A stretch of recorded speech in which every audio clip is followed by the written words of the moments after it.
Ya, kita lanjut. Manusia itu makhluk ciptaan Tuhan yang paling sempurna dengan berbagai kelebihan dibandingkan makhluk hidup ciptaan Tuhan lainnya seperti tumbuhan dan hewan.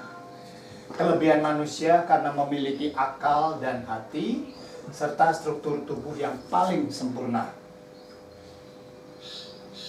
Manusia diciptakan dengan misi tujuan utama sebagai hamba Tuhan dan sebagai khalifah di bumi. Sebagai hamba Tuhan harus taat menjalankan ibadah.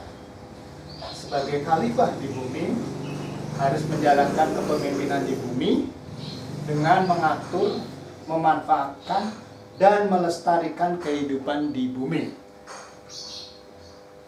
Jadi manusia kehidupan pikirannya berupa unjuk kerja dari otak, saraf, dan indera yang bersifat analisis maupun sintesis, juga merupakan sarana dan prasarana memahami sumber dari segala sumber kreativitasnya.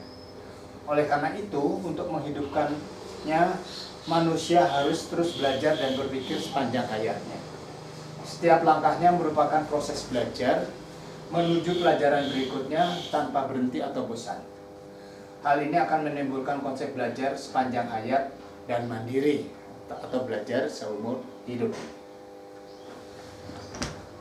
Kehidupan manusia dibangun oleh kehidupan jasmani, akal, dan rohani.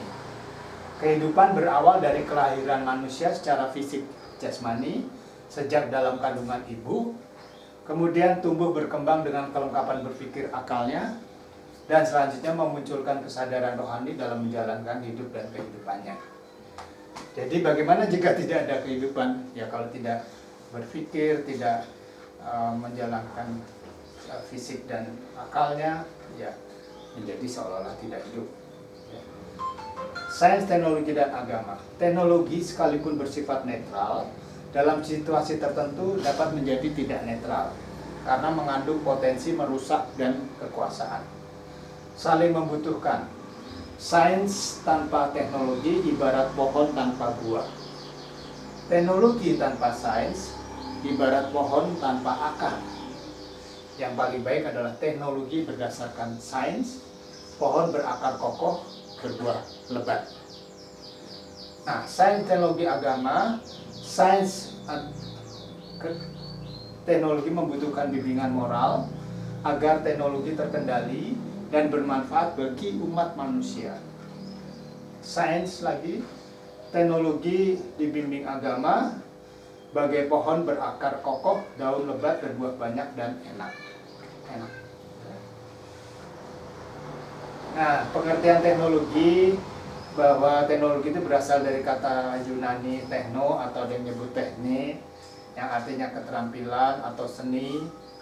Bila diturunkan teknik dan teknologi, teknik ini lebih kepada cara metode mencapai persyaratan keterampilan bidang tertentu. Teknologi merupakan penerapan ilmu untuk tujuan praktis, cabang ilmu tentang penerapan dalam praktek dan industri, kumpulan semua cara untuk memenuhi objek materi dari kebudayaan. Jadi yang paling mudah adalah di dalam perguruan tinggi seperti Trisakti, untuk Fakultas Teknologi Industri terbagi atas teknik industri, teknik mesin, teknik elektro, dan seterusnya ya. Jadi teknologi adalah pemanfaatan ilmu oleh suatu masyarakat pada suatu saat untuk memecahkan suatu masalah yang dihadapi dengan mengerahkan segala alat yang ada sesuai dengan nilai-nilai kebudayaan dan skala nilai yang ada. Konsep ilmu dan teknologi dalam peradaban manusia. Kehidupan manusia pada dasarnya merupakan terapan ilmu dan teknologi, baik dikembangkan secara sadar maupun tidak. Terapan teknologi secara sadar menimbang atau memperhatikan berbagai ilmu, pengetahuan lain, ekonomi, sosial, politik, budaya, dan agama. Penerapan ilmu dan teknologi adalah menerapkan kemampuan rekayasa dan kealaman untuk membawa suatu keadaan berupa materi, energi, gerak, dan kemanusiaan secara terpadu ke keadaan lain yang lebih berdaya guna dan bermanfaat bagi manusia.